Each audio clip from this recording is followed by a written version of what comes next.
दोस्तों, मैं आपसे पूछता हूँ, जब आप मरेंगे और स्वर्ग के दरवाजे खुलेंगे तो क्या आप वहाँ अपने परिवार को गले लगाएंगे या बस चेहरे देखकर गुजर जाएंगे जैसे रेलवे स्टेशन पर अजनबी? ये सवाल सिर्फ जिज्ञासा नहीं, ये आपकी आत्मा का इम्तिहान है, क्योंकि यीशु मसीह ने चेतावनी दी है। कई लोग स्वर्ग जाएंगे लेकिन वहाँ भी पछताएंगे। क्यों? क्योंकि वे यहाँ धोखे में जी रहे थे। आज हम खोलेंगे परमेश्वर का वचन, एक 100% बाइबल, कोई अटकल नहीं, सिर्फ सत्य। और सत्य आपको या तो स्वतंत्र करेगा या डराएगा। तैयार हैं? आइए शुरू करते हैं उस वचन से जो स्वर्ग की पहचान का दरवाज़ा खोलता है। 1 कुरिन्थियों 13:12 में लिखा है, अब हम दर्पण में धुंधला सा देखते हैं, परंतु तब आमने सामने देखेंगे। अब मैं आंशिक रूप से जानता हूँ, परंतु तब मैं पूरी रीति से जानूंगा, जैसा मैं भी पूरी रीति से जाना गया हूँ। भाइयों, यहाँ पौलुस स्वर्ग की बात कर रहे हैं। तब आमने सामने, इसका मतलब है कोई धुंध नहीं, कोई पर्दा नहीं। आप अपने प्रियजन को वैसा ही देखेंगे जैसा वे हैं। उनकी आंखों में वही प्यार, वही मुस्कान, वही आवाज़। लेकिन ध्यान दें, यह वादा सिर्फ उनके लिए है जो यहाँ मसीह में है।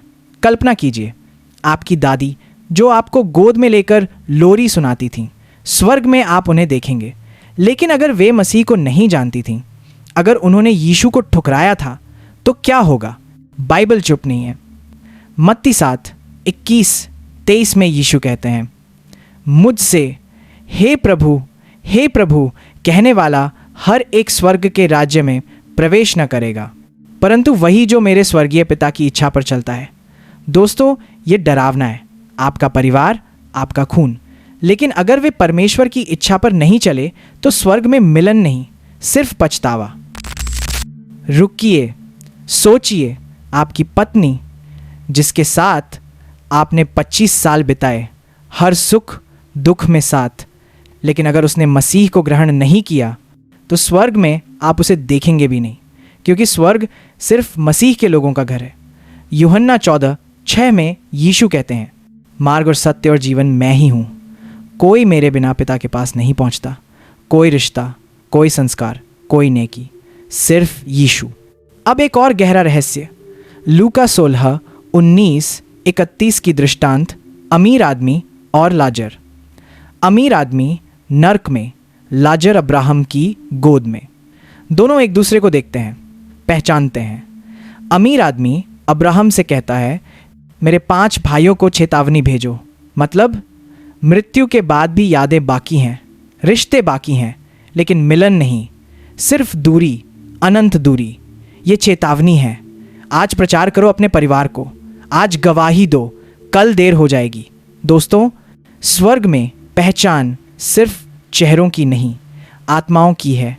1 थिस्सलुनीकियों 4:13-18 में पौलुस कहते हैं, हम मरने वालों के विषय में अज्ञान न रहें, क्योंकि प्रभु आप ही स्वर्ग से उतरेगा, और जो मसीह में मरे हैं वे पहले जी उठेंगे। फिर हम जो जीवित और बचे रहेंगे उनके साथ बादलों पर उठा लिए जाएंगे, और इस रीति से हम सदा प्रभु के साथ रहेंगे। ध्यान दें, उनके साथ मतलब मसीह में मरे हुए प्रियजन। हम उन्हें पहचानेंगे, हम उनके साथ रहेंगे अनंत काल तक। लेकिन ये वादा सशर्त है, सिर्फ मसीह में।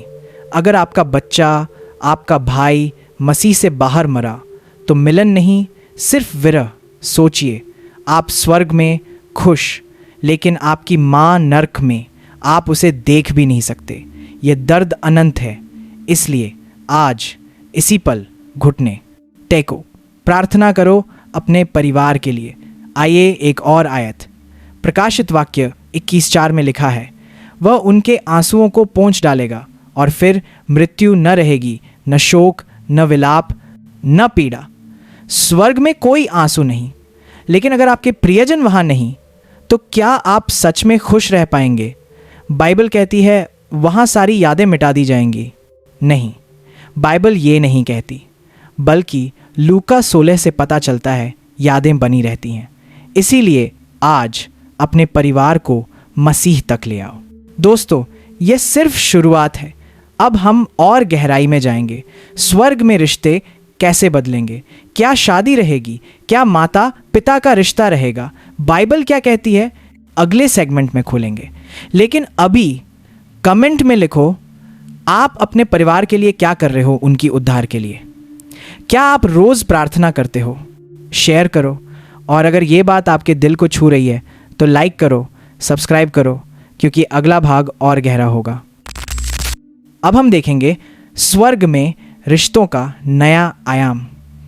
मत्ती 22:30 में यीशु कहते हैं, क्योंकि पुनरुत्थान के समय न लोग ब्याह करेंगे न ब्याह दिया जाएगा, परंतु स्वर्ग में परमेश्वर के दूतों के समान होंगे। सुनो, यह वचन शादी को खत्म करता है। हाँ, तुम्हारी पत्नी, तुम्हारा पति स्वर्ग में तुम्हारा जीवन साथी नहीं रहेगा। लेकिन क्या यह दुखदाई है?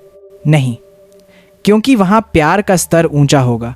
हर कोई भाई, हर कोई बहन, कोई ईर्ष्या नहीं, कोई झगड़ा नहीं, सिर्फ शुद्ध प्रेम, मसीह का प्रेम।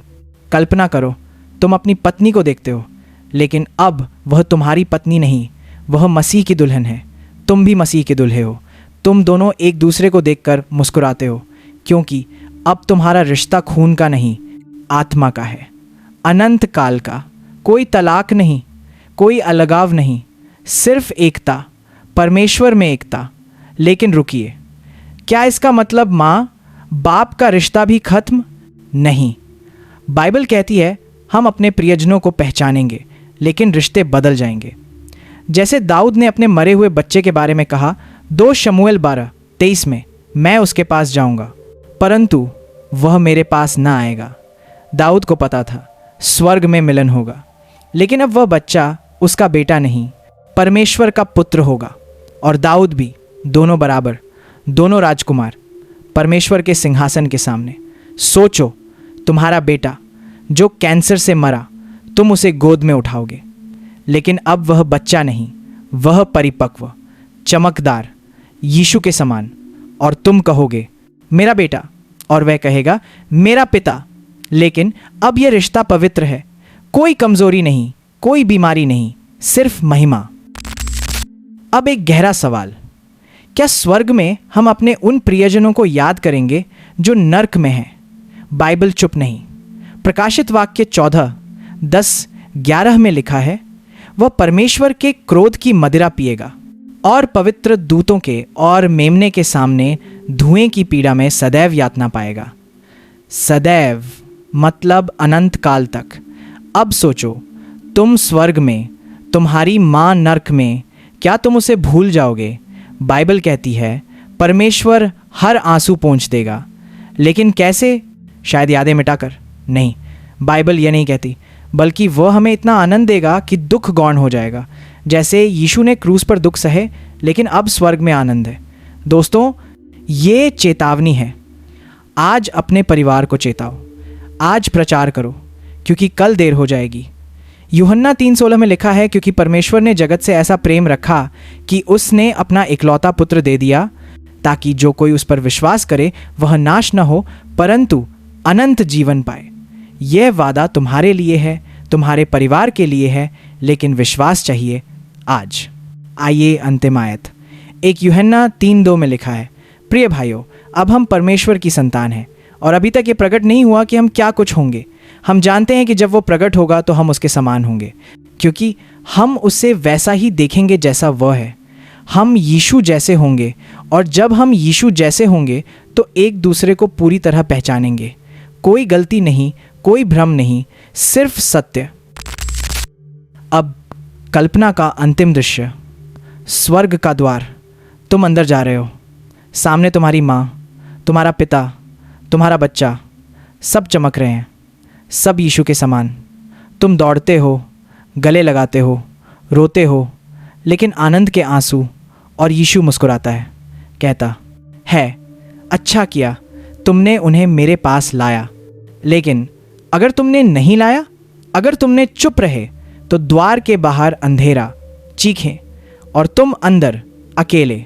ये मत होने दो। आज फैसला करो, आज प्रार्थना करो, आज गवाही दो। कमेंट में लिखो, तुम अपने परिवार के लिए आज क्या करोगे? क्या तुम उन्हें यीशु के बारे में बताओगे? क्या तुम उनके लिए रोज़ प्रार्थना करोगे? शेयर करो। और अगर यह संदेश तुम्हें जगा रहा है तो लाइक करो, सब्सक्राइब करो, बेल दबाओ, क्योंकि अगला वीडियो और गहरा होगा स्वर्ग की तैयारी। आज शुरू करो, कल देर हो जाएगी। स्वर्ग की सबसे बड़ी खुशी ये नहीं कि हम अपने प्रियजनों को देखेंगे, बल्कि ये कि हम स्वयं यीशु को देखेंगे, और जब हम उसे देखेंगे तो हर अभाव मिट जाएगा।